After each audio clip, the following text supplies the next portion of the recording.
into account that our strongest allies and our greatest army already is within the enemy camp.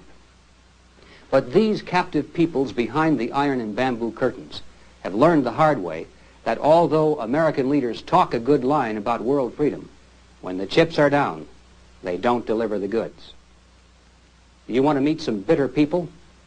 Talk to a few Hungarian refugees or some Cubans whose loved ones were abandoned at the Bay of Pigs. I'll never forget one conversation with a young Hungarian freedom fighter. He described how for months prior to the revolt, American radio transmitters in Europe had been beaming broadcasts into Hungary, encouraging the people to revolt and promising full support. Now, to men and women who are fighting for their lives, full support does not mean moral support and good wishes. It means guns and ammunition. And so when the revolt finally broke out, this young man told how sure he and his friends were that America would come to their help. After all, we promised. Each day, they'd radio a desperate plea to the free world for military supplies, particularly bazookas and hand grenades, something that would be effective against Soviet tanks that were then forming an iron ring around Budapest. And then they'd go to the airport and wait. Finally, on about the fourth day, an American transport plane circled the field for landing. And when they looked up and saw that big, beautiful American star on the side of the plane, he said they began to cry like babies, because at last the Americans had come through. When the plane landed, they were so anxious to find out what kind of weapons had been sent, they scrambled aboard and began to pry open the wooden crates with their bare hands. And do you know what they found? Powdered milk. They were stunned. They couldn't believe it. And then one of them got the idea that maybe the Americans had been clever enough to camouflage their shipment by hiding hand grenades or at least bullets inside the cans. And so they got a can opener and began desperately to open one can after another. But each was the same, powdered milk. Well, actually, it was disclosed later that at the same time we were declining to offer any real help to the Hungarian freedom fighters, our State Department sent a communique to communist Yugoslavia, and thus indirectly to the whole communist world, that made it clear we would not take any action to prevent the Soviets from putting down this revolt in Hungary. The message read as follows: the United States looks with disfavor upon governments unfriendly to the Soviet Union on the borders of the Soviet Union. And since Hungary lies on the border of the Soviet Union, with that assurance of non-intervention from the United States, the fate of the freedom fighters of Hungary was sealed. But returning to the young refugee telling the story, after describing the scene at the airport, he looked at me and he said, "When we needed your help, you chose instead to be friends with the Soviets. My people will never trust the United States again, or at least as long as the American flag flies over your embassy in Budapest, as a reminder to us that your ambassador of goodwill continues to exchange cordial greetings with our hated masters. On the day that you lower your flag and call home your ambassador, on that day, my people will fight again." And these are just about his exact words. I've had reason to reflect on that statement many times since.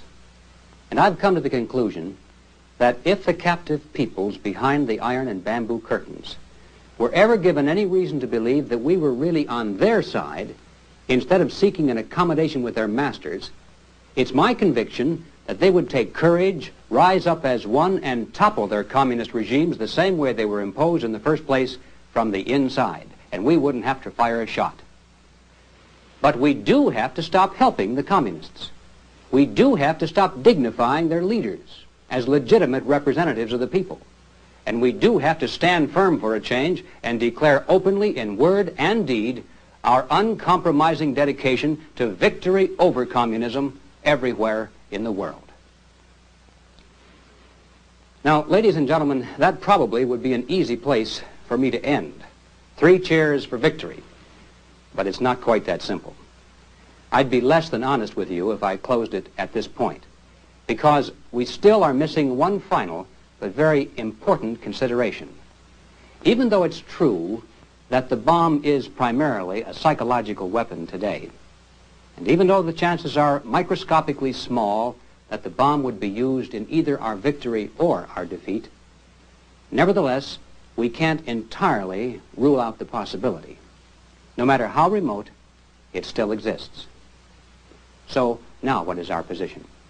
Do we give up the whole idea and return blindly to the hope that somehow we can coexist, at least for a little while longer, so we can enjoy life to the fullest in the time we have left?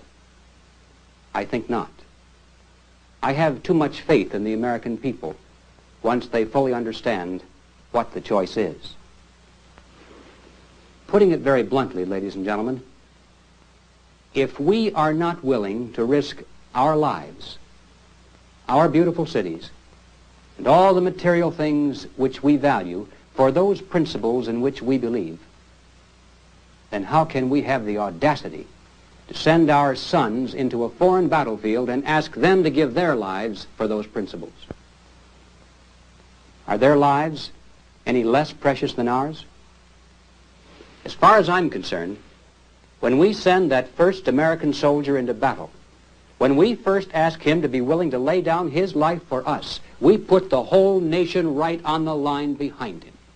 And if we are not willing to do this, then this is no longer the home of the brave, nor much longer the land of the free. Well, these are the heavy thoughts I leave with you. And I don't know quite how to close this presentation without running the risk of sounding corny, because the sentiment I want to express here has often been ridiculed as being corny. But to me, it's far from that. It's an article of faith that needs to be reaffirmed in the public mind openly, without shame or embarrassment. And it's simply this. As Americans today, we are truly a privileged people in a privileged land. But with our blessings come responsibilities, and with responsibilities come risks. The challenge of our time is that we must accept both the responsibilities of our blessings and the risks involved in defending them for ourselves and for future generations. And we must do this without hesitation if we are to be worthy benefactors of that precious heritage of freedom passed on to us through the epic sacrifices of those who have gone before. Now, that is not flag-waving, and it is not cliched patriotism. That's a simple statement of the obligations of citizenship in this glorious land, our land, which with God's help we shall preserve.